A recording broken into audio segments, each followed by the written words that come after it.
Just wanted to introduce myself. For those of you who don't know, I'm new to the exchange. Well, I'm a bit new to the exchange.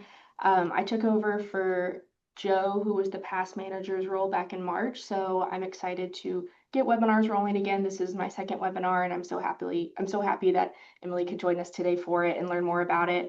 The Aquaculture Information Exchange is a grant-funded project through NOAA and the USDA, and it's hosted through Virginia Sea Grant. So I'm based in Virginia with Virginia Sea Grant.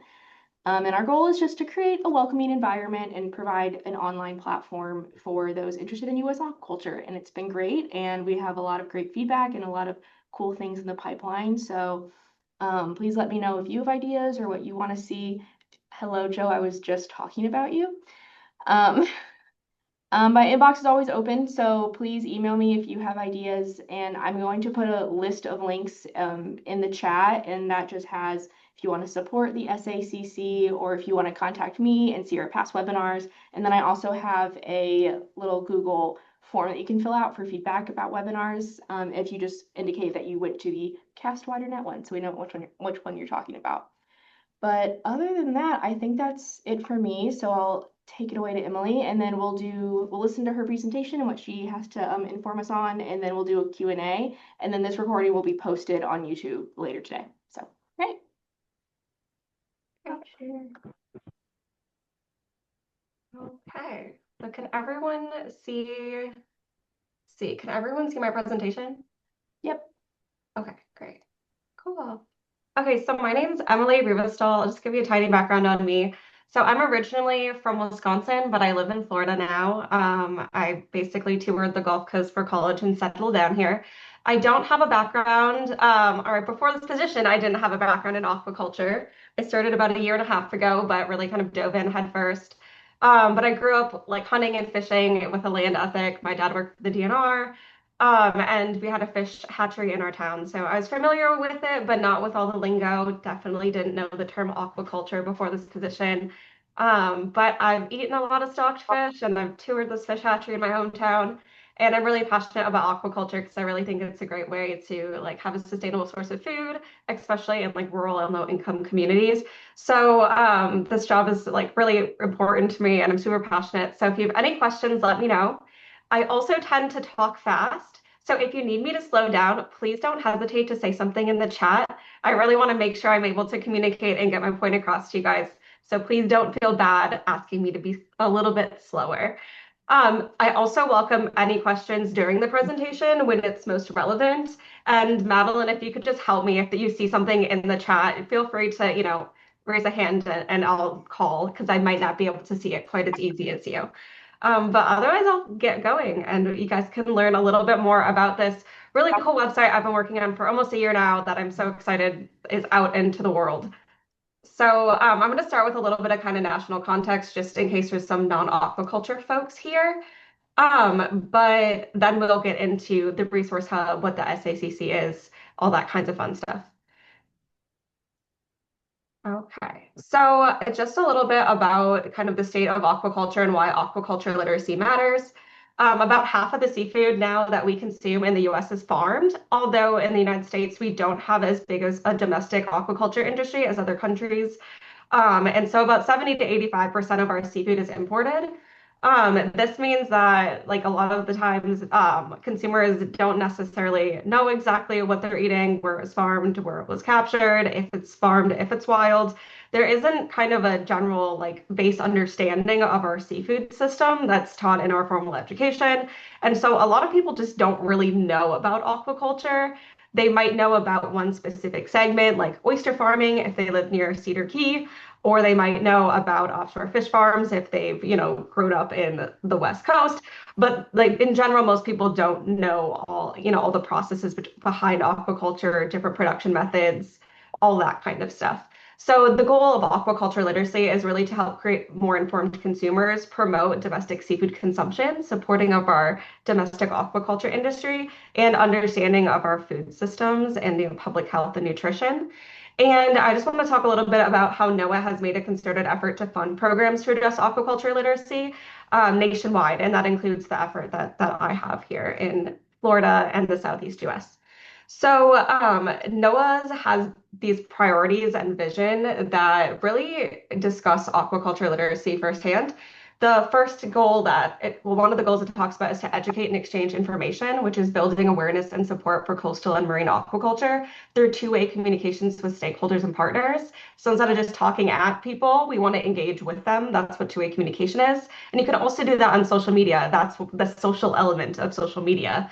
It's not a billboard that you can't interact with. There's like a person there you can comment, you can like, you can share, that kind of thing. You don't have to read all these paragraphs, but I'm just going to read a couple of phrases that I think are really relevant to the work that I'm doing, which is improving perception, social license, and awareness and understanding of aquaculture by strengthening communication, enhancing awareness of available resources, expertise, and the current state of science, using innovative approaches to provide equitable access to education and extension materials, informing the public about the challenges and the benefits of aquaculture. So it's not a one-sided advocacy conversation. We're trying to open a discussion about the pros and the cons, how we can use science to mitigate these in the future, things that have already happened in the past to help this industry become more sustainable. And we really want to introduce new audiences to aquaculture, which requires in this day and age new outreach strategies. We could even include advertising, educational experiences, or current resources that are already made. So that's really kind of the system around which this program exists and the goals of it. So hopefully that gives you just a little glimpse into these federal priorities and how they trickle down into these regional and state priorities. Okay, so the SACC is this program that I coordinate. So I'm hosted at Florida Sea Grant, but I really serve the whole Southeast United States. That includes 8 U.S. states and 2 territories, Puerto Rico and the U.S. Virgin Islands. And it's a 3-year NOAA-funded initiative with the goal of strengthening aquaculture education and communication across this area. We're going to be bringing together extension agents, educators, and industry partners to share resources, develop educational campaigns like social media, digital campaigns, outreach campaigns, and provide science-based information about aquaculture to consumers and the general public. So unlike some aquaculture education initiatives that are focused on workforce development and teaching industry, we're really focused on the general public. How do people going into a grocery store know about farmed seafood? Like, what do they know about it? How do they choose their seafood? Do they know about the benefits of aquaculture? Are they willing to pay a price premium for a farmed local product? All of those kinds of things. So the team behind this, I'm the project coordinator, but there's 2 PIs on this project, Dr. Sherry Larkin and Dr. Charles Sidman here at FSG. And we also are collaborating with the National Sea Grant Law Center to develop a policy toolkit about aquaculture in the United States, especially that Southeast region. And I'll talk a bit more about that at the end. So they are subrecipients on this grant. They're definitely my partners. And then I also have a collaborative that I meet with quarterly to help steer the Southeast Aquaculture Communications Collaborative. And you can see the organizations that they represent. You will see that I don't currently have representatives from Puerto Rico or U.S. Virgin Islands. So if you're from those areas and you're really interested and passionate about this project and about getting involved and making sure that this is relevant to your region and that we're able to produce products that can help increase aquaculture literacy to your publics, please don't hesitate to reach out. I'm always happy to chat. And if you don't have the capacity to be on a committee, I still would love to hear from you. We can schedule a 30-minute chat, or you can just send me an email with your thoughts. So the objectives of the collaborative is to curate, foster, and develop aquaculture resources and expertise, to increase access to regional aquaculture resources and information, implement communication campaigns for key audiences, and increase aquaculture literacy and demand for aquaculture products among campaign audiences. So right now we're really going to be focusing on 1 and 2, which is the curating and developing resources. And in the next year, I'll be really focusing on that campaign development. Okay, I'm almost to the end of the boring stuff. So if you've been zoning out, this is when you should come back to me. We're about to get into the meat of the project. So the project phases for the SACC are development, implementation, and evaluation, generally the first, second, and third year. And so we're in that nice little implementation area where everything I've been working on in conversations over Zoom and these little silos and with meetings with stakeholders is finally becoming public, which is very, very exciting for me because the whole reason I'm doing this is to make an impact. So now I get to start seeing that happen. Okay, so the rationale for the website particularly is to extend the impact of resources that may become hidden gems after their grant funding dries up or, other things kind of relegate them to being a link on a web page that is not updated anymore. So really I've been doing a lot of like internet research, looking at LinkedIn posts, researching organizations' YouTube accounts to find videos, all that kind of good stuff, and trying to curate them and put them in one place so that people don't have to go through that amount of effort to find resources that are relevant to them. And in general, I'm collecting these resources for people that work with the public. So that could be extension, it could be government, it could be an aquarium educator, marine science teachers, really anyone that works with that general public consumer audience. And consumers that are seafood savvy might find it too, but in general, the people that we're trying to reach are people that don't already know about aquaculture. So my hopes is that this resource helps people that work with the public find more resources that they can then present to the public, whether it's a lesson, a video, or a printable resource for tabling. The second is, I think, collating all this information from across the region can really help reduce duplicative effort of recreating resources that might already exist, but just with some other organization's logo on them. This is important to me because a lot of what we're doing is applicable to other states. But we might not quite know what they have going on or always reach out because maybe we don't want to bother people. But you can see really good examples of this with regional initiatives like an oyster farming course that like multiple states create together and then distribute together so that each state doesn't have to have its own oyster farming course. And so this has been something that I'm really excited about. So if you're going to create a resource or you have a great idea about something that you think doesn't exist, this is a great place to go to see, can I find something similar? It also can help you find partners because if you see similar work, then you can think about, oh, this is the different people that are involved in this issue. Maybe I should reach out to them and see if they've already thought this through or if they have additional resources they can recommend. So that's just a few ways to use it. So now to using it. If you would like to pull it up on your phone while we go along, you're welcome to do that. I will be showing some like live recording, like screen recording, so you can also see it that way. But I just wanted to make sure that you had the link. I think Madeline's also put it in the chat. But if not, it's just southeastaquaculture.org. I try to keep it as simple as possible, but you do have to know how to spell the word aquaculture, so I'm sorry for that. So 4 different things you can do on this website is learn about the collaborative, explore over 250 resources, which is now actually 300 because I've been busy. And you can filter by a lot of things. And I super, super, super am looking forward to feedback about these filters because I'm the kind of person that wants like more is more for me. Like I would rather be able to give you guys more options. But if you find it overwhelming or you think some are redundant, I would love to hear that because this user feedback is going to help make the website better for everyone. So please don't hesitate to send me constructive criticism. I haven't really gotten much yet. I've got a lot of like, looks good, and that's not very helpful to me. So please feel free to let me know what's causing you to struggle or makes you not want to use the website. That's the most valuable data to me.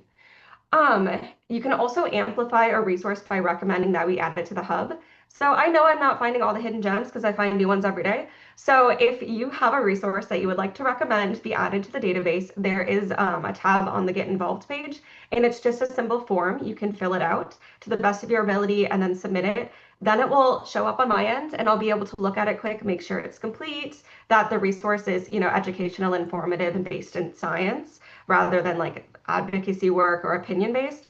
And then I can just post it to the hub so everyone can see it. So I would love if you would do that. And you can also just reach out to be like, do you already have this in here? And I'm happy to share it. And also, you can share the hub with your network to help them discover new resources. Every day, I'm thinking about a new audience for this, like, learning about extension and what land-based extension does, and like the food and nutrition programs for young families. This is a great resource to be able to point them towards, or a great resource to be able to find some printables to give to that audience, like great seafood recipes, consumer videos on safe food handling, all that kind of thing.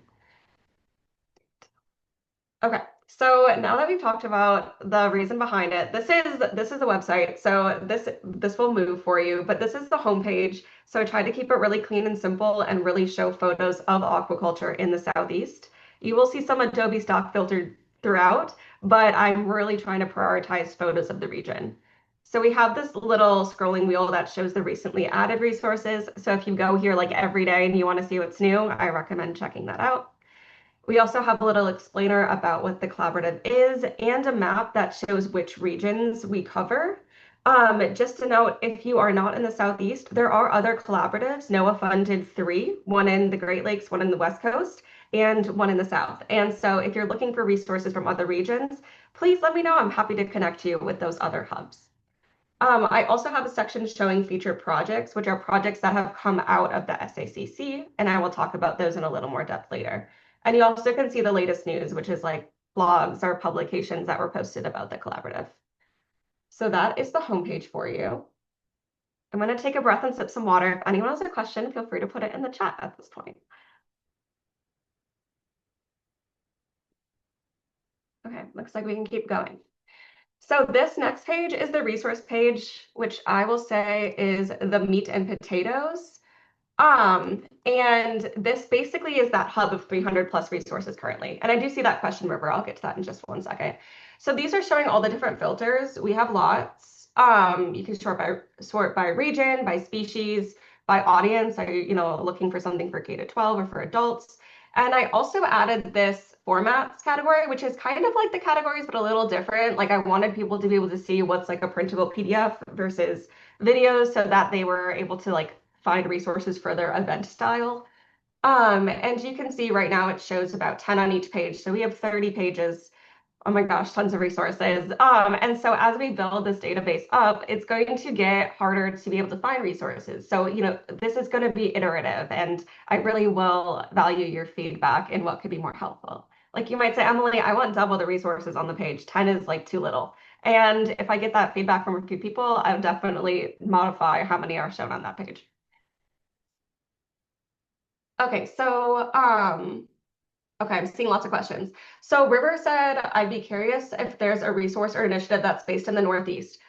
This is a great question. So the NOAA call was for Sea Grant-based programs. They're called Aquaculture Regional Collaboratives. And they were supposed to fund four, one in each region, including the Northeast as one region. But when the funding announcement came out, there was only three. I don't know. I have not like asked why that is, but I'm curious if no one applied or if funding got redirected another way. I'm really not sure. So I'm sorry I don't have an answer to that question, but I do not know of one in the Northeast that was funded through this specific call. I will say there's tons of great aquaculture literacy programs in the Northeast, though.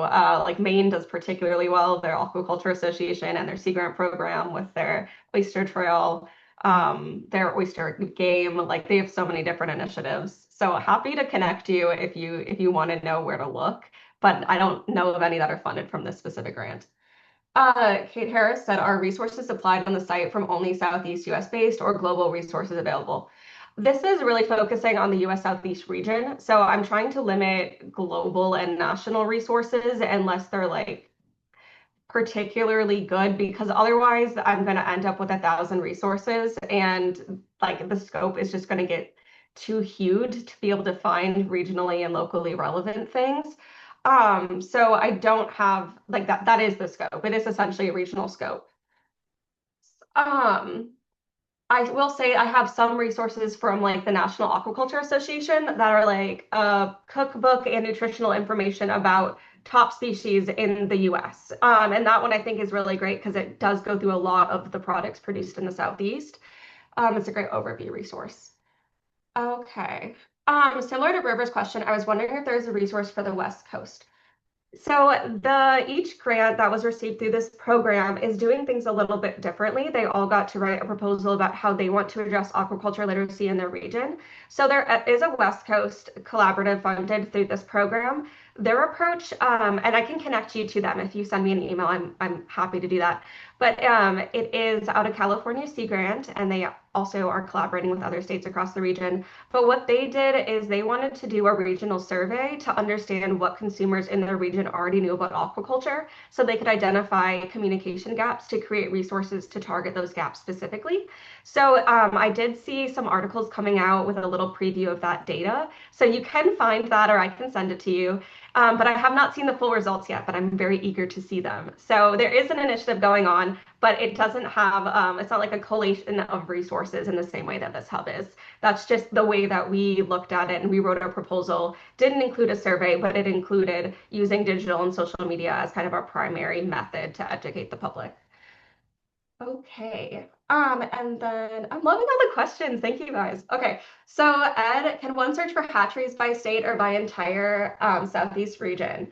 So I did just start adding fish hatcheries across the Southeast. I feel like every week I wake up with like a dream thought of like a new aquaculture application that I didn't think about before. Like a year ago, coral propagation hit me in the face. It was like, oh, this isn't on the aquaculture census, but this is clearly aquaculture. So then I'll like go on a rampant search for resources in that area. And mine like 2 weeks ago was hatcheries. So I had been adding hatcheries that have public information on their website about how you can visit and are open to like consumers because I really thought that would be useful for people that are trying to plan field trips, family vacations that are educational, that kind of thing. So you will see some of the hatcheries on there. The hatcheries that I couldn't find public information to really point them to, or very limited information, I haven't added just because I don't want to point them somewhere where they're not getting the information they're looking for. So if you know of better information or there's a hatchery that's missing that you think I should add, please feel free to recommend it using that form. And if that form is too much work for you, that's okay. Just send me an email with a link and I'll fill the form out for you and ask if I need any other things from you. But I know that time is of the essence, so feel free to email me. This is my job. Um, okay. Let's see. Jade, what's the process to find these resources? Search engines?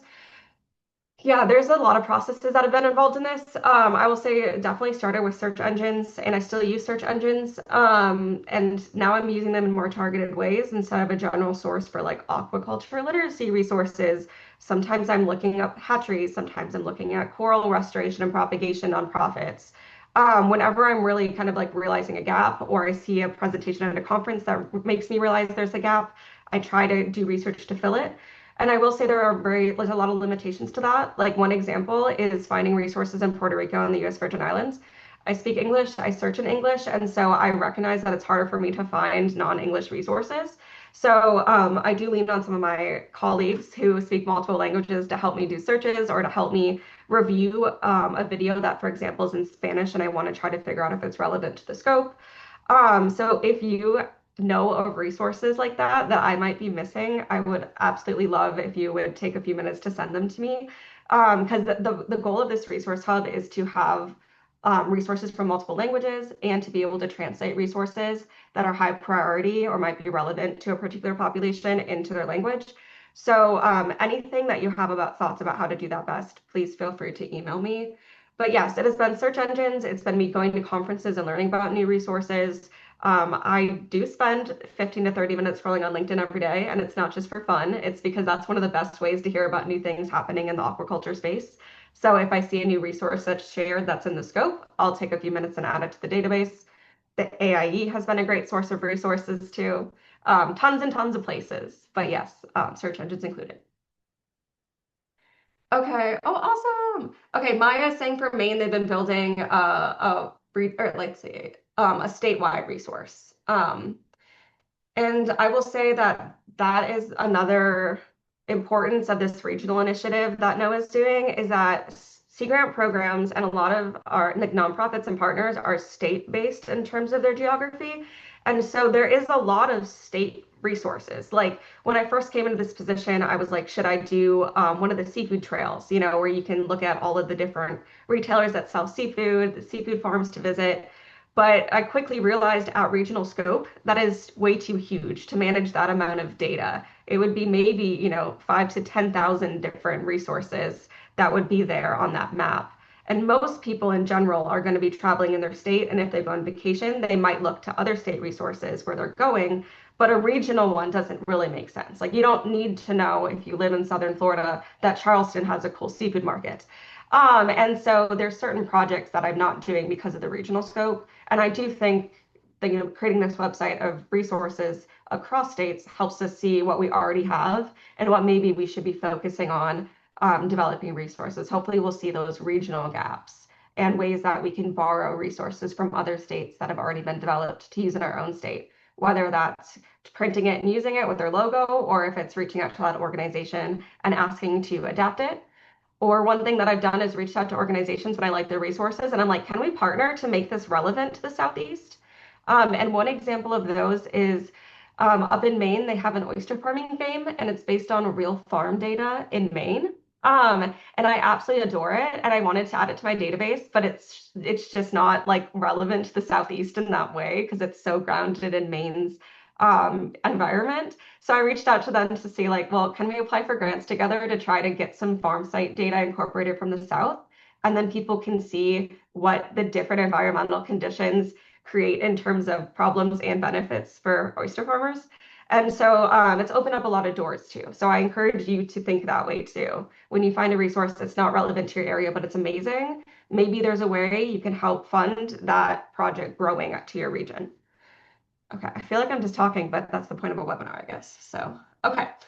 So I'm seeing some main chatter, and I think that I'm up to date, but Madeline, let me know if I missed anything. Cool. Okay. So let me see. So basically at that endpoint, I'll just show you underneath the resources screen, it had that, oh no, wait, maybe I can't. I'll just have to wait for this to go down. But at the bottom under the resources, it says, are we missing a resource? Recommend it. You can click that link and it will take you to the Get Involved page, or you can just navigate to the Get Involved page on the top. Either one of those will take you to that form if you want to recommend a resource. And I will say you don't have to be the creator of the resource to recommend it. All the time I'm adding resources that I didn't make that I just find particularly useful or I think would be really helpful. So if you come across them, like please feel free to take a couple minutes and add them. It's really not a long form. And yeah, so this is the little link you click the are you missing, am I missing your resource? Click here to recommend. Okay, so speaking of which, this is what the form looks like. It's going to scroll down for you, but it's the Get Involved page. The scope you can see here, which might answer some of the questions from the chat, it needs to be about aquaculture in the US Southeast, intended for a lay audience, which basically means the public has to be able to understand it. Like this database is for the public, it's not for producers. It's not, I mean, the producers can use it, but it's not for them to learn more per se. It's, you know, for them to maybe help educate people about their product at a farmer's market. And so I really want to make sure everything in here is not, you know, thick with aquaculture jargon or you need a PhD to understand it. And also the other factor that is included in it is that it should be educational or informative, science-based. So it can become gray, but in general, like the resources should describe the benefits and costs, like not be advocating for like a specific policy. I try to shy away from including these in here just so that it's sources that you know that you can essentially trust that they're giving you a bigger picture. So I don't have specific set of rules for that, like, but generally the organizations we're including are like secret programs, the government, like the USDA, that kind of thing, and some NGOs that we partner with. It's really more about the resource than it is about the organization per se. So if you have any questions about that or you want to talk to me about that, happy to talk further. Okay. So this is kind of the nerdy stuff for if people have a similar resource and want to see like, so what's the engagement look like so far?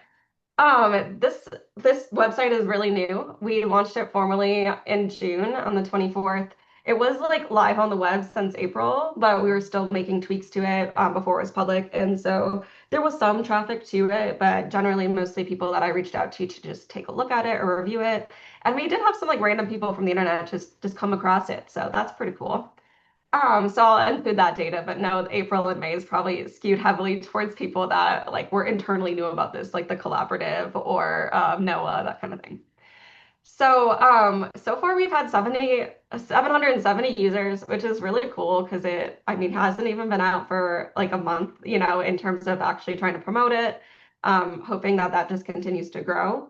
So far we have 2,100 page views, and I will say this does exclude my data, so it's 100 of them aren't for me. So you can see the page views too is really growing. This month is not even, it's just halfway over. So I'm really excited to see it beating out June already. That made me really happy. And one of the key metrics that I am keeping track of is traffic driven to partners. So what that means is that if someone goes to the resource hub and they click, let's say, the NAA Seafood Guide resource.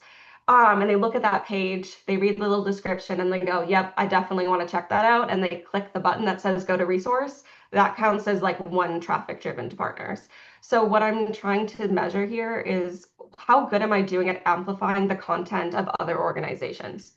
And you'll notice when you look at it, I'm driving traffic to other people's websites where their resources are already hosted. I'm not like copying the resource onto my website. And there's a reason for that. It's because other resources, like the people that make those resources, deserve to be, seen for what they're contributing. And so I want to be driving traffic to their website instead of taking it away. So that is a really important metric for me to say, look, we're helping to generate traffic for these hidden gems. And that's really cool to see people engaging with resources that might not be funded or promoted anymore that are really high quality, might have cost $20,000 to produce. Some of these are aquaculture documentaries, they're farm documentaries. I mean, those cost a lot of money. It's a lot of manpower invested in them. And if they're sitting on YouTube with 100 views, like that makes me sad. It's many people that know me will say, I say it's like putting a billboard in a backyard where like it just needs to be put in the right place for people to find it and to use it. And so that's the goal of this project. And if you have any ideas about how to do that better, I'm all ears.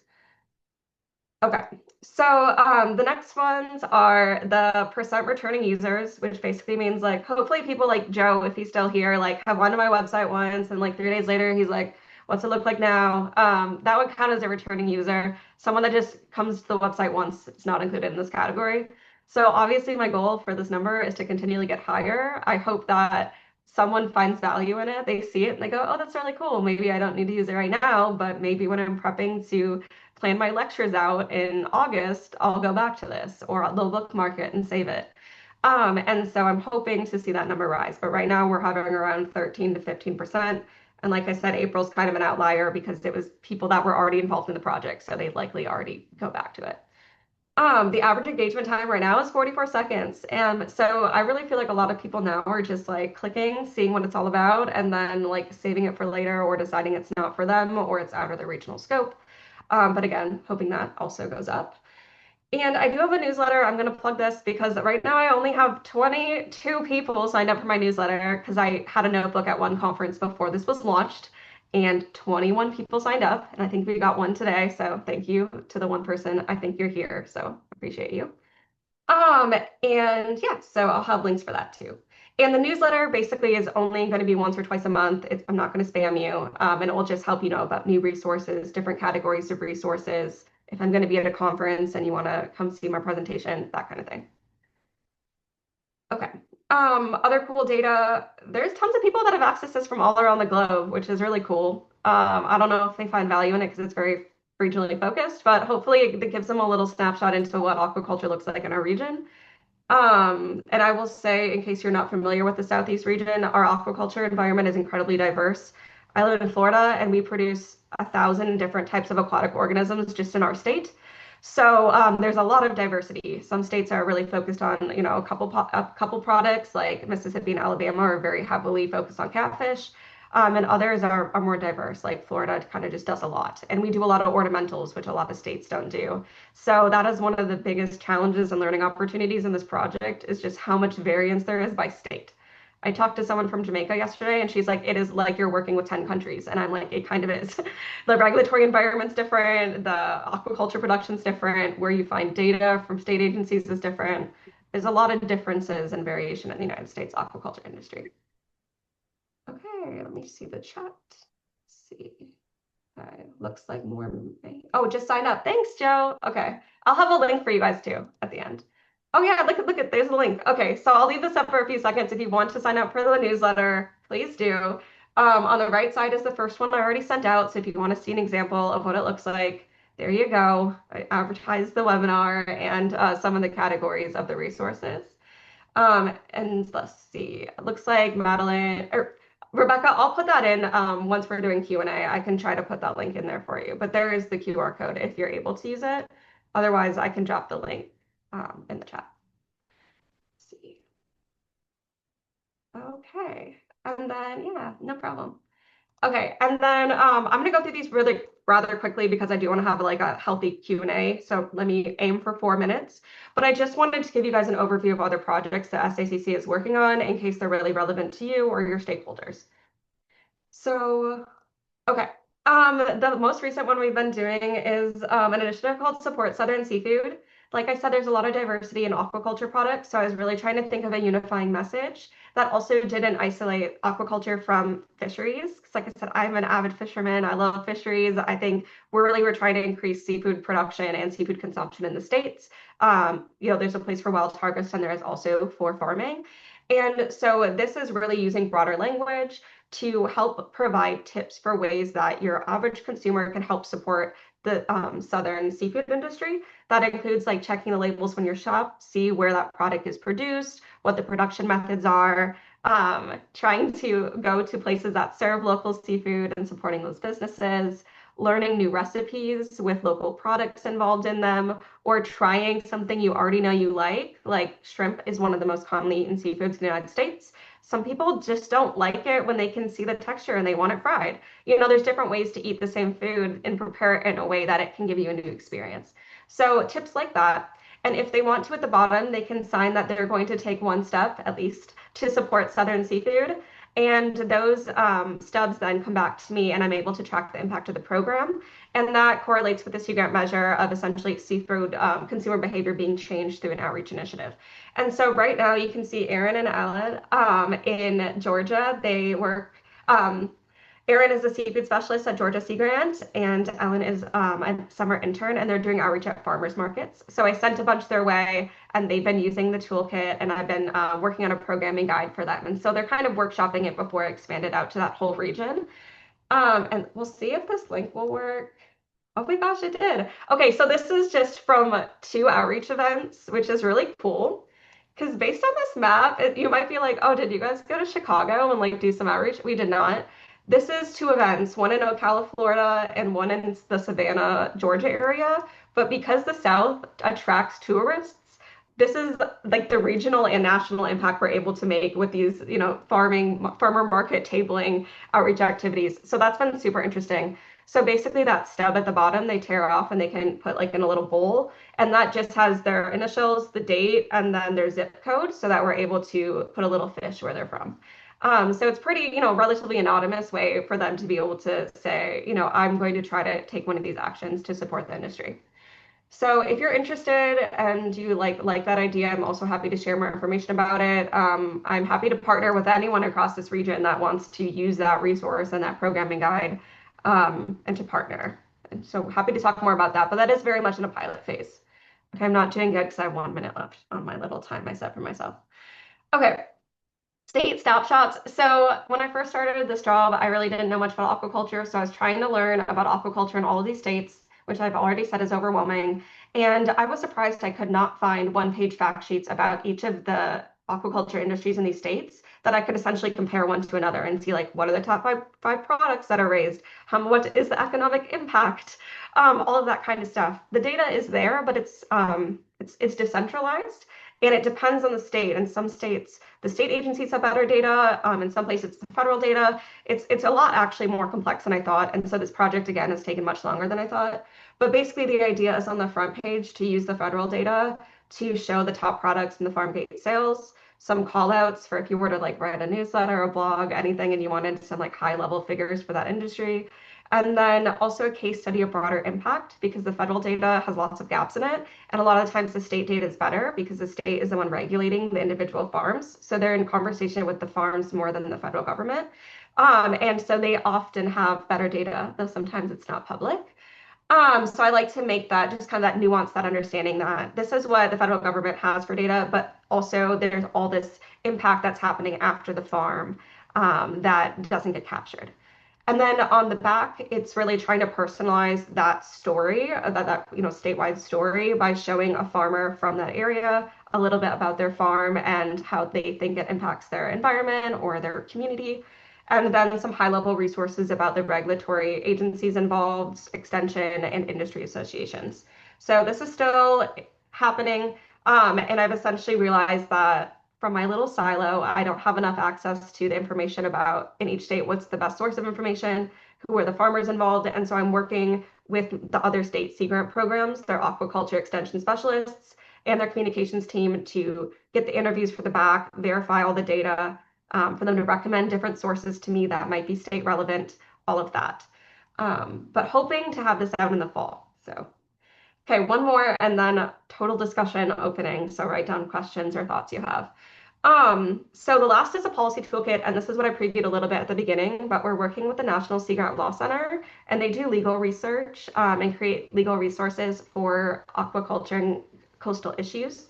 They're a really great organization. But what we're doing is creating an online aquaculture 101 course for local government, so like city and county level government, to understand their role in aquaculture regulations. There is a lot of layers to the onion of regulating aquaculture, which most people in this room know. So we really kind of start with federal. What does that look like? What even is the aquaculture industry in the US? How is it regulated federally? Who's involved in that? State level, who's involved in that and in what ways? And then we look at the local government, like what does the city ordinances say about nuisance, like noise and nuisance at a working waterfront, or what about zoning for the land to be residential or commercial, and how those things can be kind of either friendly or unfriendly to aquaculture. And so that's the goal of that project, so that when, a hatchery calls a city and says, hey, I'm thinking about buying this waterfront property for a hatchery, that government already has some familiarity with the costs and benefits of aquaculture and how they might be able to either welcome that industry, or, kind of ask basically informed questions of that hatchery. So that is that other project, and it's mainly focused on shellfish because it's focused on mariculture in the southeast region, not land-based. Okay, I think that's it. I just want to say a quick thank you to everyone that's been sharing about the collaborative and the resource hub so far. It's really helpful when you guys send it out to your listservs because I serve a really big region, but I'm right here in my little office. So I appreciate you guys amplifying that message out for me. And here's the links again if you want the link to the resource hub, which is southeastaquaculture.org, or the mailing list. And then there's my email too. So if you want this information for later, feel free to take a picture of this, or to click the links that are already in the chat. Okay, I'm gonna see what we Emily, have. thank Oh, you so much for this. This has been incredible. thank you. I feel like I've just yapped, but it's like permission to yap when you're hosted on a webinar. Yeah. Um, so Sarisha, thanks for adding the letter. Thank you, Joe, for the state snapshots. Um, Yes, River, there is for federal data. So there's something called the USDA Aquaculture Census. That is the federal data for the aquaculture industry. And that I chose to base it off that data, even though I know it's not as comprehensive or timely as state data, because it allows for that apples to apples comparison among states. So then I can make claims like Mississippi is the #1 producer of catfish in the United States. Without apples to apples data, I couldn't make that claim. So it has value, but it's an example of a way that it might not be the best to use, is a state like Georgia, where their shellfish industry has started in the last few years. So according to the most recent census, there is no shellfish industry in Georgia. And I recently read a figure that I received an email that there's almost $1 million in sales of oysters in Georgia. And so if I am to put that information out on a snapshot and give it to the public or give it to policymakers, they're not going to recognize the current state of the industry. And that can damage, the industry's reputation, or, kind of eliminate them from being a priority because they just don't have the information to show, hey, this is contributing to the economic state and workforce in your state. So that's why I'm trying to pair the federal data with the state data to help people have a bigger picture without confusing them, which is a fine line to walk. So happy to also get any feedback on that because that has been really difficult for me. But yes, the USDA Aquaculture Census. And you can download specific sheets of that data, and I'm happy to walk you through it because it's kind of confusing. Or they have like a little, like, I don't know how to describe it, like a little tool that allows you to filter the data to find what you want. And thank you, Leslie. I have seen some of the SRAC publications, but haven't seen them for like each state individually as of recent. But if you do know those exist, please let me know. Let's see. Cool. Okay, any other questions or, oh, I see Joe has his hand raised. I'll pass it to Joe. Great presentation, Emily. Um, yeah, I'm a huge fan of Emily. Uh, got to work with her while I was managing the AIE. One of the hardest pe working people in aquaculture, in my opinion. Uh, yeah, so yeah, great work with the website. It looks awesome. I was just thinking as you were talking that I think one thing that might make it easier for users to browse if you sort of curated some of the content based on the filters that you have, which by the way I think are really great. Um, Madeline, yeah, I'm not sure if it's possible to add some of the filters that Emily has to the AIE resource library, but I think that'd be great. But but yeah, I think it might be less overwhelming for people if they could see some examples. Um, and another thing I thought of is you have that, yeah, like great map on the landing page with the southeastern states highlighted. And I was like almost expecting it to, like, when I hovered over a state, you'd get to see more information about that state, or maybe even some like example resources for that state. So I think it was Ed who said that earlier. I think that that would be another interesting feature. Um, but yeah, overall, awesome work. Thank you. I have thought about that. I have it written on a sticky note to do kind of what you guys did on the AIE when you did the last refresh and you added those tiles for like the courses and the groups. And so can we run a quick poll? Is that a thing that we could do in here? I think so. If not, you can just tell me in the chat or just do a thumbs up or a thumbs down emoji. But what do you think about like if I had tiles above the filters that were just kind of like quick links that were like educational resources or videos or podcasts, printable resources?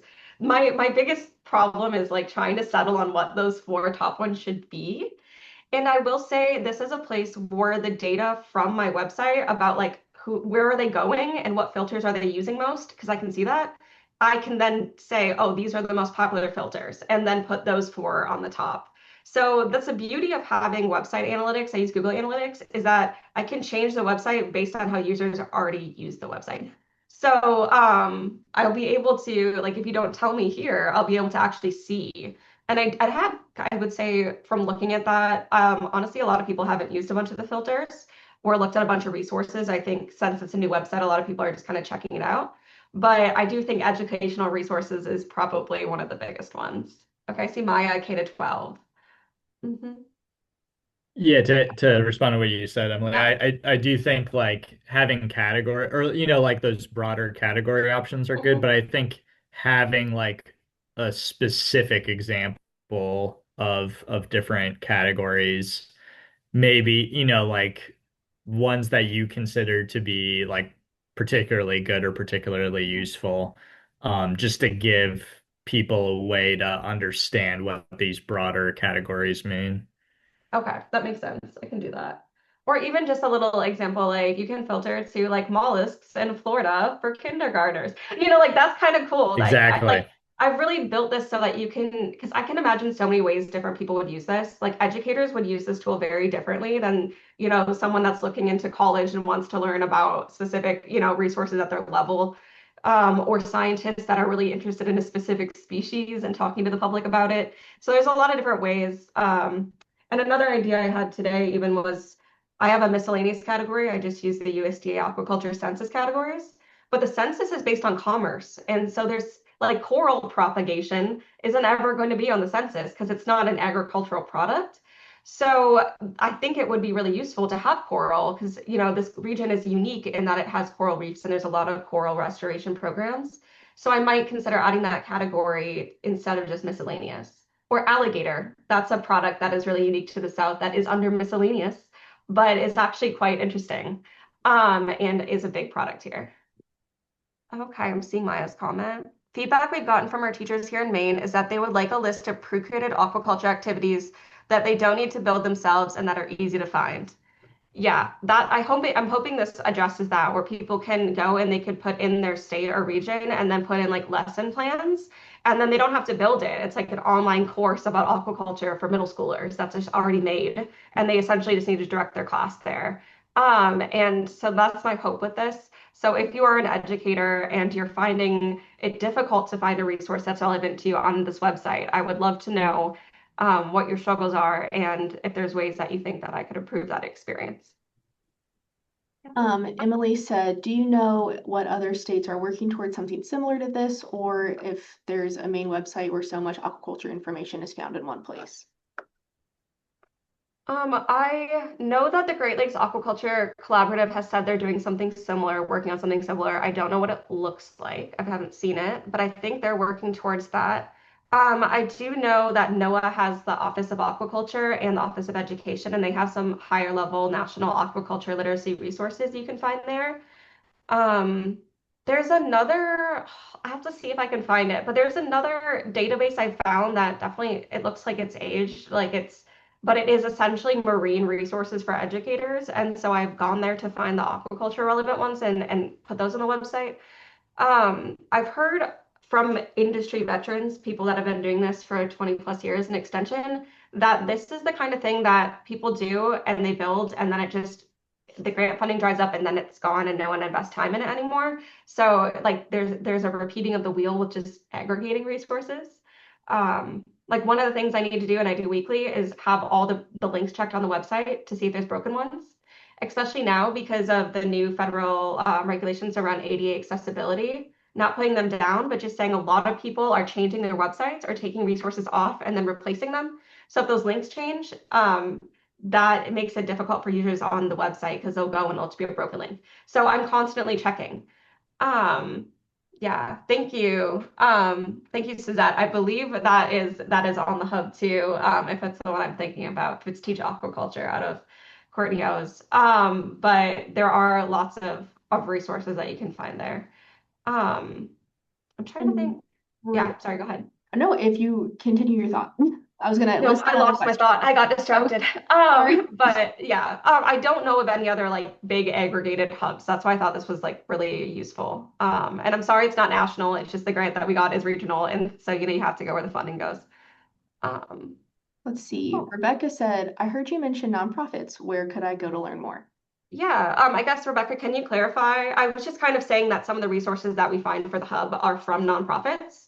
A lot of times find them from a Google search or just happen to like discover, I'm like, one day I'm like, oh, aquariums, great place to look for educational resources. And then I'll just go down a list of all the aquariums in this region, like the AZA association list. So that's kind of how nonprofits get incorporated into this database as well. Yeah. Yeah, Joe, I see what your note is on accessibility because I've seen a lot of websites just completely take their materials down right now or launch entirely new websites with limited resources. So I think everyone is interpreting the regulations differently. But that's not, I mean, I'm glad that there is effort being put into making them accessible. And I will say in terms of this website, another reason, or I mean, I didn't really think about this when making it, but another thing is like I'm not worried as much about the accessibility of the resources because they're not being hosted on my website. I'm just directing traffic to them. So in those eyes, it's kind of the responsibility of the organization with the resource to update them. Um, yeah. Oh, thank you, Rebecca. Good to know. Yeah. Any other questions or thoughts about how it could be improved? Or any big things they think I'm missing? Like up to 2, 3 weeks ago, there was no fish hatcheries in here. So I'm sure there's some blaring gaps because aquaculture is incredibly diverse.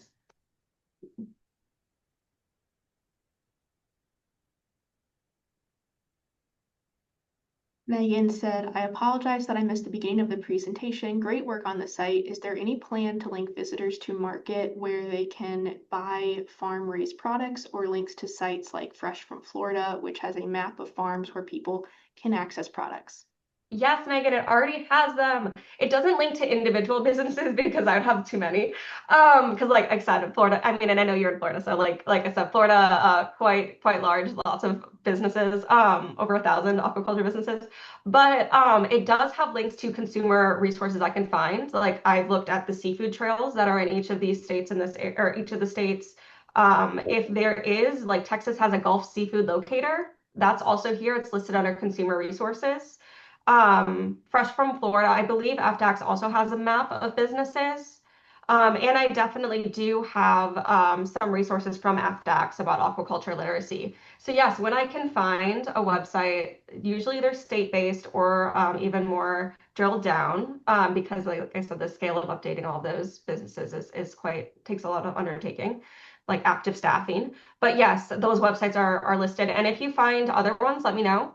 I know that East Coast Shellfish Growers has a list of the farms in their association, even something like that. Happy to add it to the website because the idea is that people learn more about aquaculture and then they go and their consumer behavior changes based on it. The whole goal is to support the industry.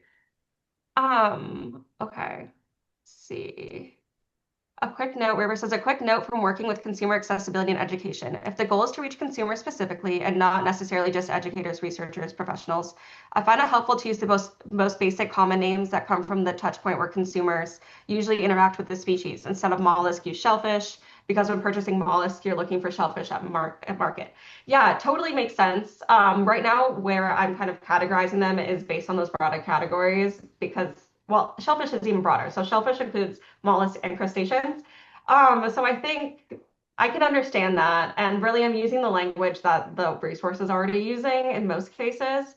But I think it would be cool to figure out a way to also integrate the consumer information. And all these terms are really not that precise. Like I've heard shellfish just refer to mollusks when people aren't talking about crustaceans at all. I've heard shellfish refer to both. And so even in the scientific community, there isn't as much precision as you'd think with this terminology. But that's a good thought, is how do we get consumer traffic? And I think one idea might even be doing blogs, like top 10, they're like seafood markets across the Gulf, or, enjoy a seafood trail this holiday season, and then link to all of them. Because then that might have better SEO than like just the individual resources by themselves, because then we can frame the blog to a consumer audience, if that makes sense.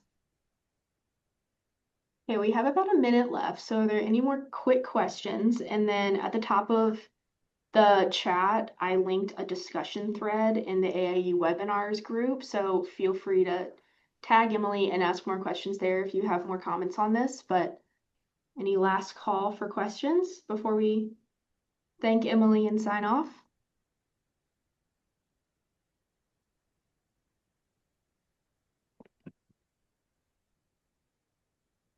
Okay.